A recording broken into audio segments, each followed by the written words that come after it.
Hai semua. Nah, ini podcast saya pertama kali. Jadi kalau ada kegugupan atau lainnya, say sorry. Nah, ini podcast saya tentang Pancasila sebagai paradigma pengembangan ilmu pengetahuan dan teknologi. Bersama saya perkenalkan Rizka Rahyuningsih, NIM 4221031. Nah, saya di sini sebagai host atau pembawa acara. Halo, di sini ada rekan saya bernama. Perkenalkan, nama saya Tri Ajeng Handayani dengan NIM 4221039. Oke, halo Ajeng. Kita hari ini mau membahas tentang Pancasila sebagai paradigma pengembangan ilmu pengetahuan dan teknologi yang biasanya disingkat sebagai IPTEK. Nah, di sini sebelum masuk ke inti materi yang mendalam, saya sebagai host ingin bertanya kepada Mbak Ajeng. Nah, di sini menurut Mbak Ajeng, Pancasila sebagai paradigma pengembangan ilmu pengetahuan dan teknologi itu seperti apa sih, Mbak?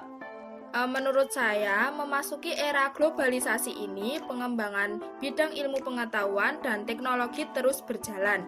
Pengembangan IPTEK tidak melulu mengejar kemajuan material, melainkan juga memperhatikan aspek-aspek spiritual. Sehingga pengembangan IPTEK terikat oleh nilai, maka harus ada paradigma yang menjadi landasannya. Di Indonesia ini, paradigma landasan IPTEK adalah Pancasila.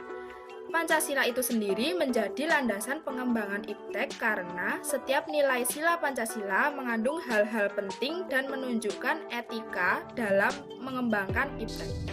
Seperti itu, Mbak Rizka. Oke, penjelasannya yang sangat bagus sekali buat Mbak Ajeng.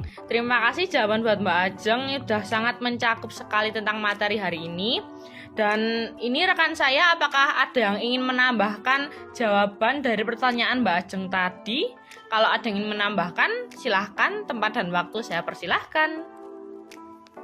Halo Mbak Rizka, perkenalkan saya Navara Nathaniela dengan NIM 4221025. Izin menambahkan untuk jawaban dari Mbak Ajeng tadi.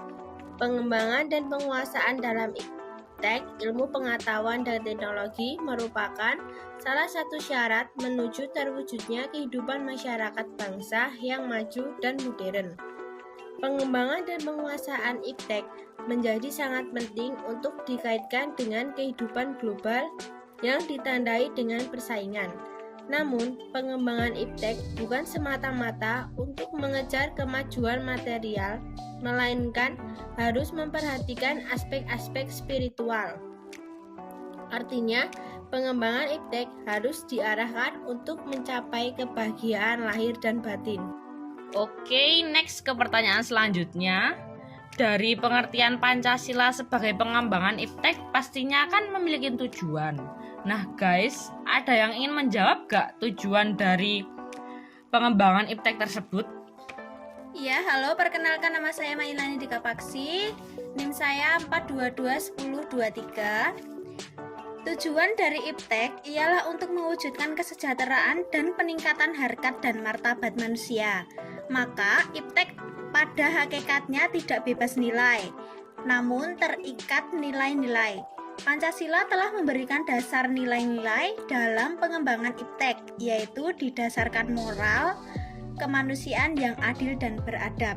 Nah, sila ini menekankan bahwa dalam pengembangan IPTEK harus dengan cara-cara yang berperikemanusiaan dan tidak merugikan manusia individual maupun umat manusia yang sekarang maupun yang akan datang agar bisa menyejahterakan manusia. Terima kasih. Wah, bagus sekali jawaban dari Mbak Melani. Terima kasih buat jawabannya untuk Mbak Melani. Oke, sama-sama Mbak Rizka. Oke guys, habis ini kita next ke pertanyaan selanjutnya ya. Oke, kita next ke pertanyaan yang terakhir ya guys.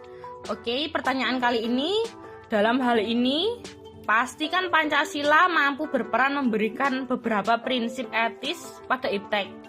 Nah, ada yang bisa menyebutkan tidak prinsip dari Pancasila pada IPTEK tersebut? Silahkan. Oke, saya Nadia Mahendra Putri dari NIM 4221024. Di sini saya akan menjawab pertanyaan dari Mbak Rizka ya. Yang pertama, 1. Martabat manusia sebagai subjek tidak boleh diperalat oleh iptek. Yang kedua, harus dihindari kerusakan yang mengancam kemanusiaan. Yang ketiga, iptek harus sedapat mungkin membantu manusia melepaskan kesulitan-kesulitan hidupnya. Yang keempat, harus dihindari adanya monopoli iptek. Yang terakhir, harus ada kesamaan pemahaman antara ilmuwan dan agamawan. Wah, oke. Jawaban yang sangat bagus sekali Mbak Nadia. Oke. Pertanyaan semuanya telah selesai dijawab oleh rekan-rekan saya. Dan saya ingin berterima kasih kepada Mbak Nadia atas jawabannya. Oke Mbak Rizka, sama-sama. Baik, terima kasih sekali kepada rekan-rekan saya yang sudah berpartisipasi dan menjawab dari pertanyaan-pertanyaan di dalam podcast saya.